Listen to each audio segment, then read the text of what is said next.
Who knows who these guys are? Any guesses? Yeah, Einstein is one of them. Freud, yep. All right, this guy down here, bottom right, with the sweet mustache, that's Nietzsche.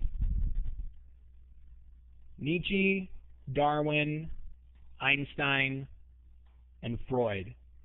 Can you guys, is there anyone that can give me kind of a brief overview of what these people's philosophies were? Freud was he was really into psychology, and I don't really know what his philosophy was. I've read a couple of his books, and he's a freak. He's pretty weird. Colin, go ahead.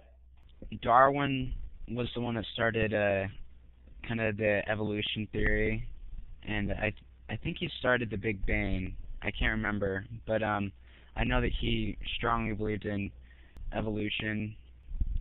And Einstein was a scientist who actually lived in Germany and moved to America during the World War II because Hitler wanted his help with technology and nuclear warfare. Nietzsche believed that normal men had, the whole sense of right and wrong, good and bad, true and false, and they had to follow those rules, but that there was a kind of man called the Superman. And this Superman was above all the rules. He could do whatever he wanted, and it was justified. And Hitler took that and ran with it. Mm-hmm. And Einstein, he helped out FDR because he was all about peace, and he didn't want to help Hitler create weapons of destruction, so he fled to America, especially as he was Jewish, and Hitler was persecuting Jews.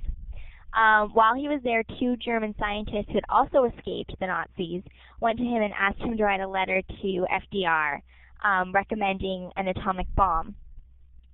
What most people don't know is that Einstein was very peaceful, and he wanted the atomic bomb dropped over an uninhabited area as a demonstration. He didn't want it dropped over any cities or anything, and he was very devastated when he found out that they dropped it over the 2 Japanese cities. Freud believed that everything was psychological. If you had a problem, it had to do with something suppressed in your childhood or something. He thought that Hamlet's whole problem was that he was in love with his mother. Mm-hmm. And he diagnosed every single one of the Greek gods' problems mentally. So he was, everything was a mental problem. No emotional thing. It was all rational mental disorder or whatever if you had a problem. Okay, no, that was a great summation. Thanks, Madison. I want to read you guys You're a quick paragraph from this book. It's called Modern Times by Paul Johnson, and it's basically a history of the 20th century. It says, the emergence of Einstein as a world figure in 1919 is a striking illustration of the dual impact of great scientific innovators on mankind. They change our perception of the physical world and increase our mastery of it. But they also change our ideas. The second effect is often more radical than the first. The scientific genius impinges on humanity for good or ill far more than any statesman or warlord. Scientific innovators, which all of these men were scientific innovators. Nietzsche wasn't so much. Nietzsche was more of a philosopher, but Freud was a scientific innovator. What he thought he was doing, it was the science of the mind, psychology. Einstein was also a scientific innovator. He developed the theory of relativity. And Darwin was also a scientific innovator. He said that evolution was the way that species developed, and that's how biologically we were made. And so all 3 of those men were scientific innovators, and they did what he's saying is they did 2 things. They impacted our perception of the physical world, and they also changed our ideas. That's what he's trying to say. Basically, science can do more than anything or anybody else, really. Good point. Colin, go ahead. It reminds me of Woodrow Wilson's speech when he talks about Newton and Darwin. Mm-hmm. And he talks about how, yes, Newton was a good man and he was very smart, but he was of a different age, and we are still stuck in that age of thinking, but time in society has moved on, and it's time we do too. These are the basic ideas that these people had. Nietzsche's basic philosophy was called the will to power. He said that like Madison and I think just Madison said, there's a moral code that the worker and the farmer and the writer, they all need to follow this moral code because that's this code that society has dictated. But there are certain people who have a will to power, meaning that there are certain people who have a desire to be great, to be supermen. Those people don't need to follow that moral code because they're above it, they're superior to it. And he wasn't saying that that gave them license to do anything they wanted, murder, rape, pillage. He was just saying that they were above a moral code because they were so powerful in and of themselves that they could do whatever they wanted to do. No, I kind of agree with you, Jake. Nietzsche kind of was a dork. He also hated women and lived his life alone and miserable and died insane.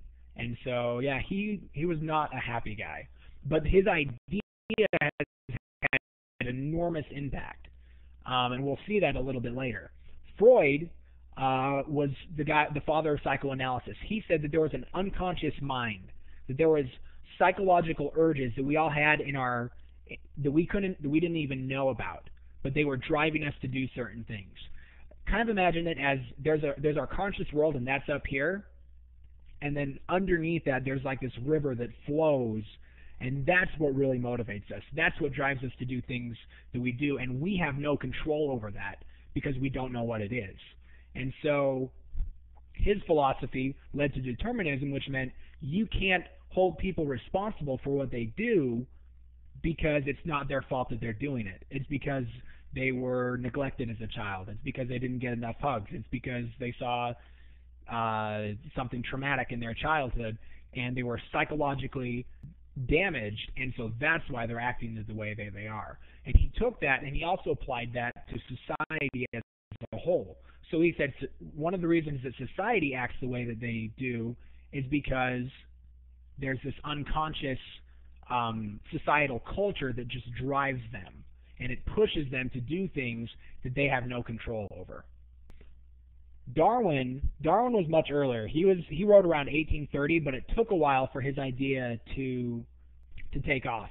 His basic idea was natural selection in the theory of evolution, meaning that man and all the animals evolved from a single organism and that they grew and developed and changed, and that they were selected to do that by nature, meaning that basically it means survival of the fittest. Darwin wasn't necessarily a bad guy in and of himself. He actually was religious. He believed in God. His theory was that God created life, but he just created it as one thing, and then that one thing of life that he created, that evolved into all of the different species and humans and everything that we have today.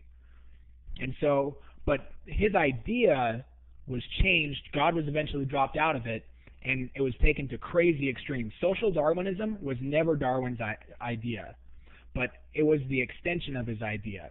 And what that said was, okay, if natural selection is true, then that means that the fittest, the most fit to survive should be the one to survive. So if there are people that are more fit to reproduce than other people, if there are races, for instance, the German race as opposed to the Jewish race, that are more fit to reproduce, then the best thing to do is to kill off all the unfit and only let the fit reproduce. That's social Darwinism. Anyway, the reason that I want to bring this up and the reason that I wanted to talk about these ideas is because it's very important when we're looking at history. It's important to be able to see events, and it's important to be able to see dates and to see kind of cause and effect and what happened with what. But the thing that we have to understand is that people just don't act. They think and then they act. People are driven by ideas. And so when we can see the ideas that are motivating a society or motivating a people, and then we can look and we can see what ideas are motivating our society and our own personal lives, that's really powerful, because then when we work on those ideas, when we change those ideas, we can change the behaviors that they cause or the actions that they cause.